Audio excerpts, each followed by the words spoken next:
Okay, well, Cisco have been involved in ICT for development for some time. I joined Cisco about 10 years ago and was working with our Cisco Networking Academy. And we've had a huge developing country initiative to try and bring some of the technology skills into the developing world. And it's a blended learning program that we use to train people how to use technology in education. And sorry, say that again. Sorry, get that wrong. No problem. The Cisco Networking Academy is to teach people networking skills, which will get them jobs and opportunities. And as the developing world grew its infrastructure and its internet access, then there will be people available on the ground who could support that, rather than bringing in experts from overseas. And within that, we had a very strong gender initiative. So we had a huge number of women in these countries who had in this. So that was one of the big projects that we were involved in.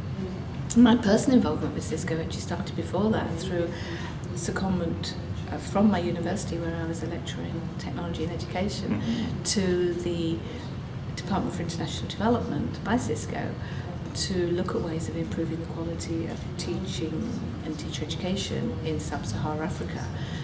The project that subsequently became the Infundo project. And the Infundo project, of course, was we did the Inception report, and then we had to find someone who was going to lead it and direct it. And that's when we appointed Tim. So I was involved in the interview panel that appointed Tim, and Cisco very engaged, very involved in that, and continued their involvement in that. And then when Tim came back here to Royal Holloway and set up a collective, then Cisco became involved in that, and we set up the first, with Tim, the first ICT for D lecture. We had Sugata Mitra come and talk to us. And I've contributed to Tim's book, the ICT for D book, and also we funded David Hollow's PhD through a case studentship with the SRC in the UK. So we've maintained our involvement. We've done a number of projects in the developing world, in the Middle East, in Africa, and also in developing parts of America, believe it or not. With Hurricane Katrina, we helped rebuild not the schools, but the teaching models in the schools, because they were really very, very poor and the students were really failing. And we've worked with Chinese schools in the earthquake region recently. So we often go into disaster zones and help in health and in education, and particularly in countries where they really need it. So we'll be doing something in Haiti, and we really help them rebuild capacity rather than buildings. And obviously the infrastructure will be something that Cisco will do anyway, but our corporate social responsibility has a very, very heavy focus on education. Do you see personally any specific trends coming up in using ITs for development? Do you have any? I think it's the mobile phone that's really taking off, and the smartphones. The penetration of mobile technology is so much greater than electricity. And there's some interesting charts that you can see.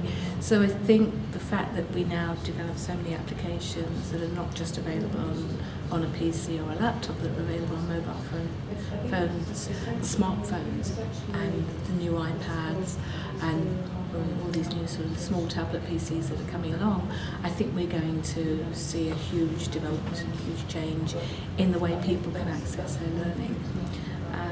In the developed world, we're beginning to see much more use of social networking in education, and much more support for students through collaboration and video, and I would hope that would eventually come through into developing world in the same way as bandwidth starts to increase and improve. And is Cisco also expanding to the bottom of the pyramid, so to say, as markets?